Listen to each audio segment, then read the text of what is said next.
seasoned Lightroom veteran, total beginner. Either way, you can still end up in a creative cul-de-sac, staring at a point 3 inches behind your monitor, wondering what you're doing with your life. It's all too easy to get stuck in a rut with your edits, randomly swiping the sliders left and right, like a dollar coin on a pile of $10 petrol station scratchies. Friends, we've all been there. It's the digital photography equivalent of writer's block. You know where you want to end up, but you just can't get started. And if that's you, every time you plonk your ass in the gamer chair and fire up Lightroom, I can help. I've got a simple 3-stage workflow that will enable you to edit with intention. Because spending longer on color grading than picking out curtains for the guest bedroom isn't perfectionism, it's paralysis with a subscription fee.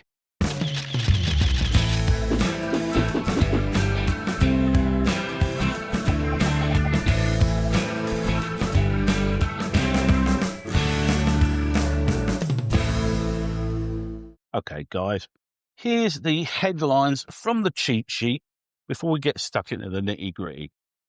Stage 1 is the foundation, specifically profile, white balance, optics, crop/transform, denoise, dust, base exposure, curves, and a light sharpen. Stage 2 is the tone and color, specifically highlights and shadows, white and black point. Global dehaze if it needs it, HSL, color grading and calibration. And finally, stage 3 is the localized work and finishing touches, specifically mask, texture and clarity, sharpening, vignette, grain if you want it, and export. Or to make it even simpler, foundations, finesse, and finalize. The first stage of any edit should always be about fixing whatever fundamental issues there are with your photograph.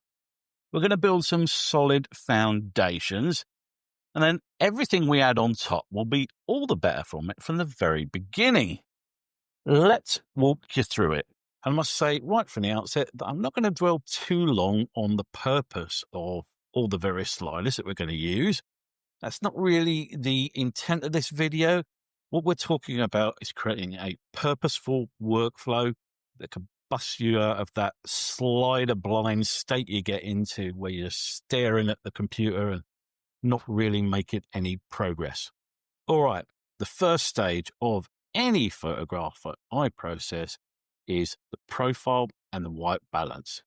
And to be honest, the profile you choose, that's kind of up to you. There's no hard and fast rules. It kind of depends on your photographic style, how you like your photos to look. In this instance, I have a photograph I shot on my Fuji X-T4, and I'm using the native camera Velvia Vivid profile, which you can see up in the top right here.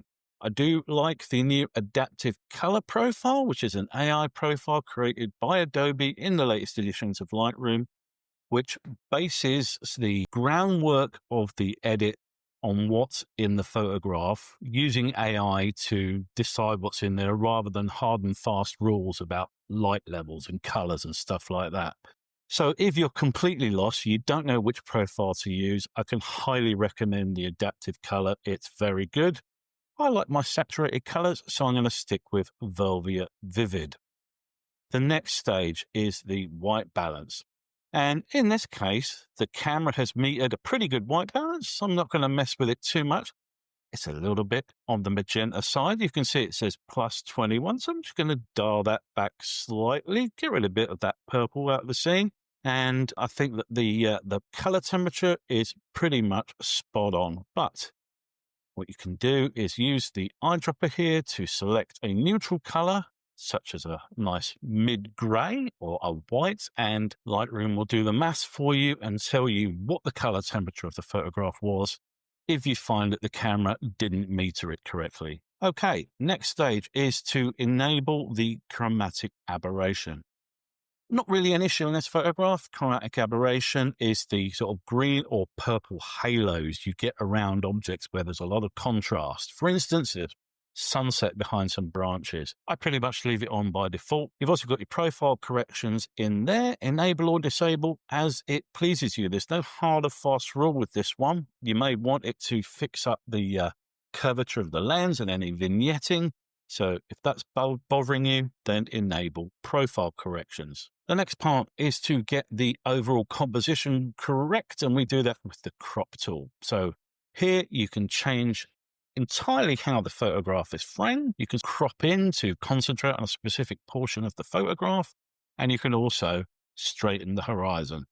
Nobody likes wonky horizons. Moving swiftly on, now is the time, if the photograph needs it, to use the denoise.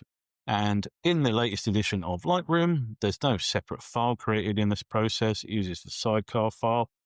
So if the photograph needs it, stick the denoise on. It'll also do the raw details. Actually, this particular photograph wasn't terribly noisy, but for the sake of this tutorial, I will enable it. Once Lightroom's denoise has computed the scene, you may want to dial it up or down if it hasn't done enough or it's done too much. So don't just blindly accept that 50% on the denoise slider. Tweak it if you need to. So now we're going to do our baseline exposure.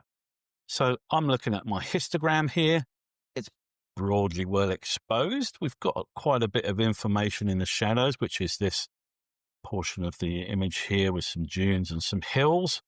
But broadly speaking, it's okay. The histogram's a bit flat, but that's okay. But this is the time to tweak that exposure. It's a powerful slider.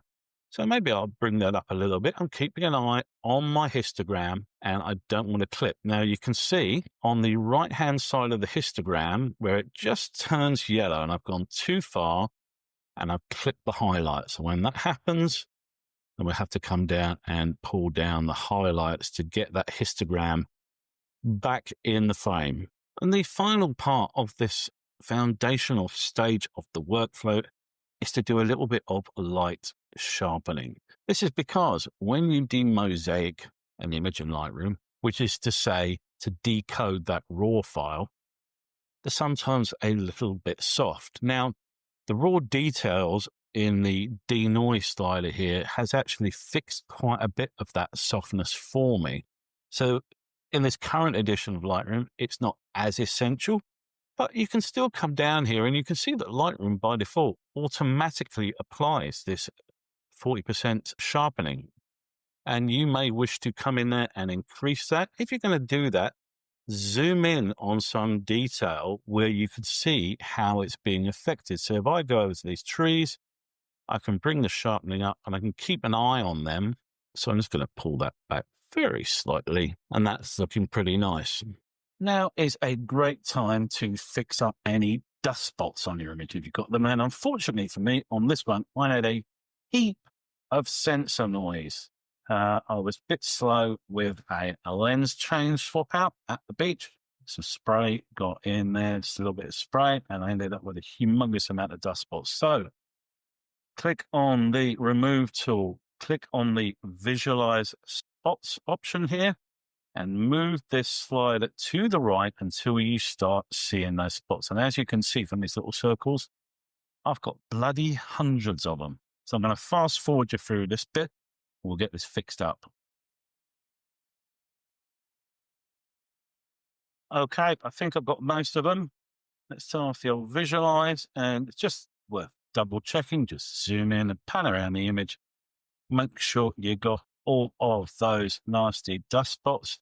I think I've done a pretty good job there. So sweet, dust spots fixed. During that foundation stage, you can also apply a light curve to your photo if you want some added contrast.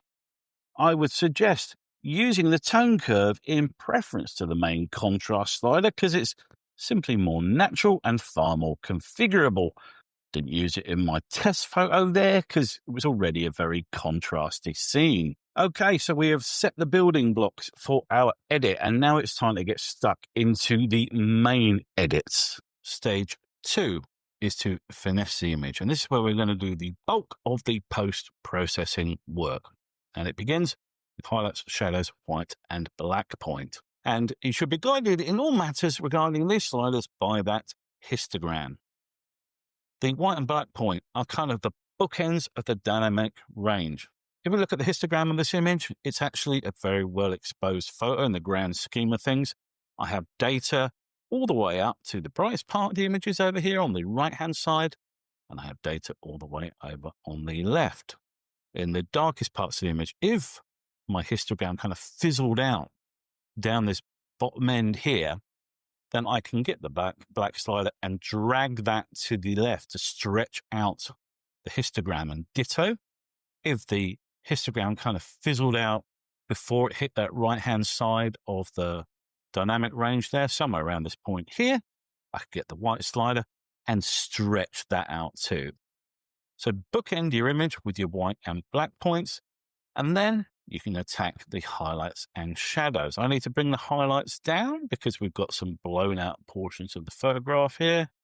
So I'm going to drop that slider down, bringing back all that beautiful detail in this central portion here. I'll take that all the way to the left practically. And I'm going to bring the shadows up slightly. I actually quite like the dark parts of this image. A lot of these things are just personal choices. You do you. I'm going to bring the shadows up slightly so there's a hint of detail in there. I'm not going to go too crazy. So that's the important bit done. Highlights, shadows, white and black point. At this stage in the process, we can think about some of the clarity / contrast adjustments.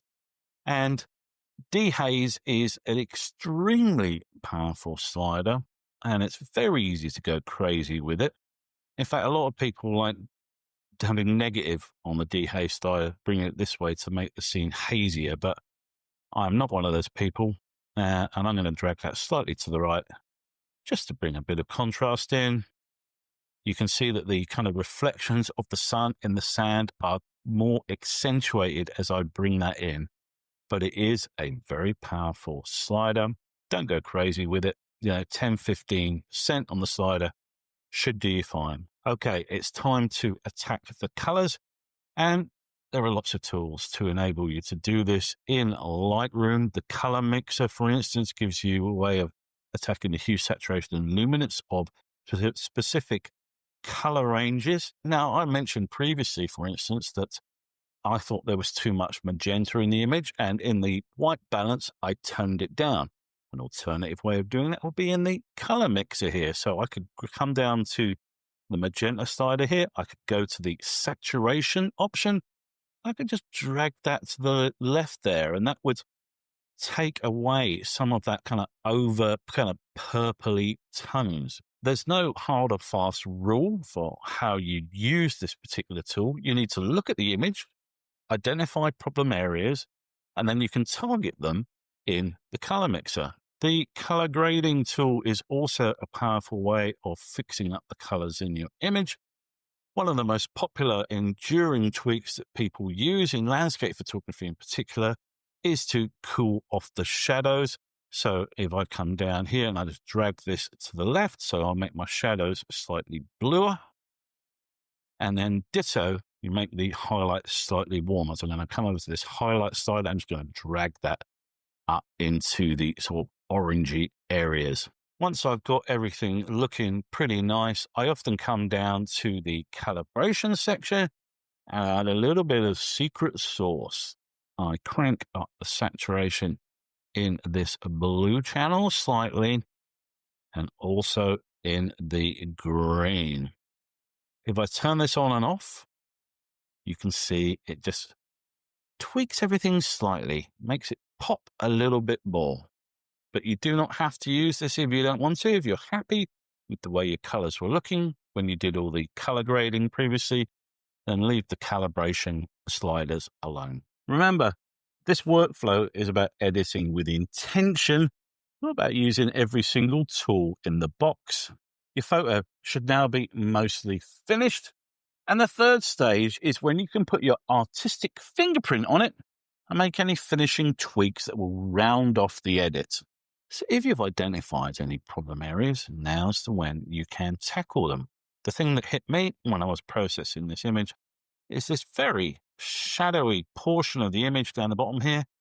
And so what I fancy doing with that is getting a straight linear gradient, putting a huge feather on it and stretching it all the way out, bringing that down the bottom here. So we've got a nice, subtle and smooth change across that mask. And then it's going to bring the exposure up on that.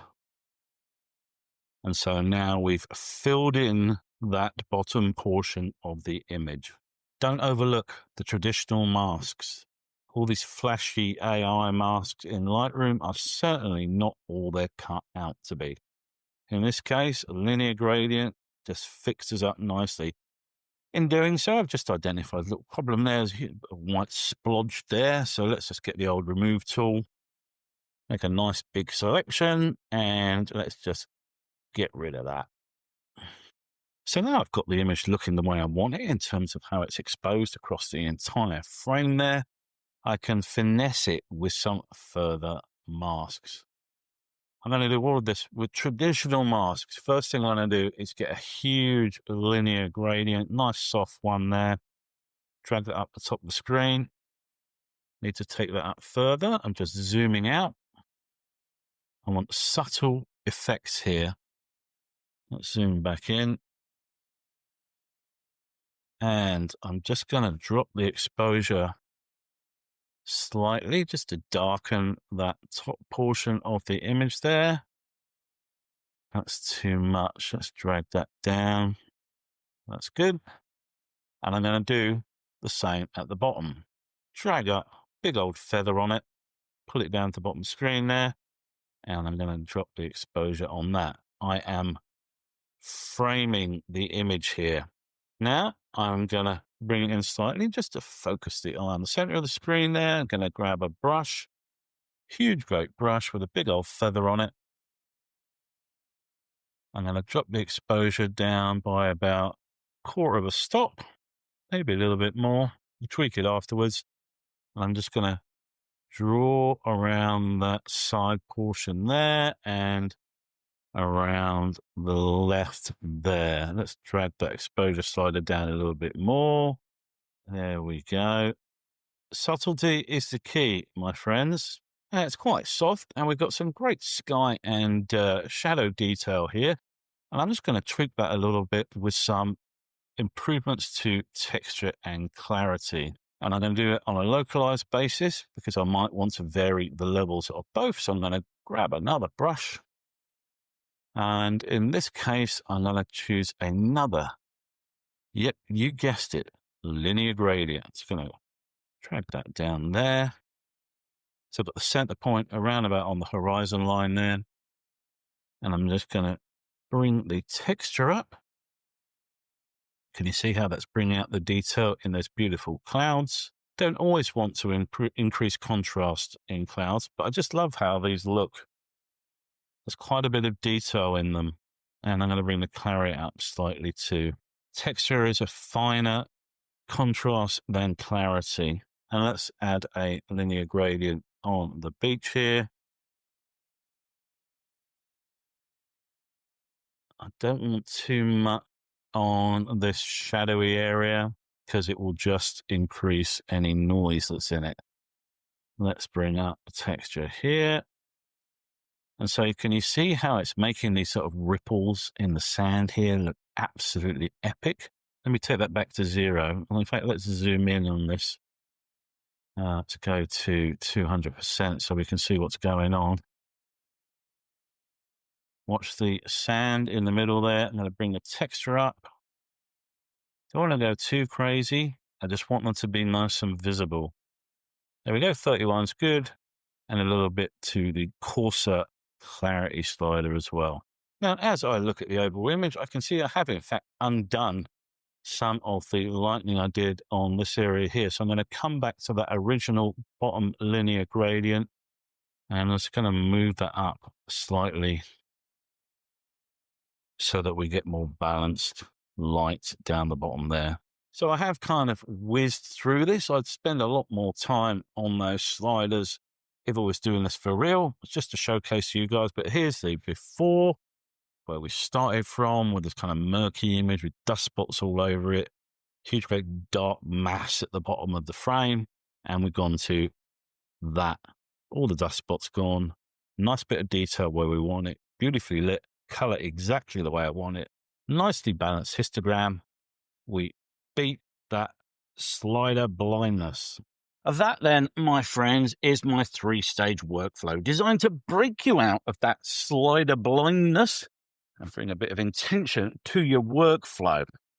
Use these stages as a starting point if you like. Also, don't be afraid to mix things up or return to other sliders should the edit require it. My workflow is not some hard and fast rule set from which you must never diverge. Tweak wherever you see fit and make it your own. And that will do us for this Lightroom workflow tutorial. Is this broadly how you edit, or do you favour a different order of events? Do let me know in the comments section below. If you enjoyed this video, please do give it a like.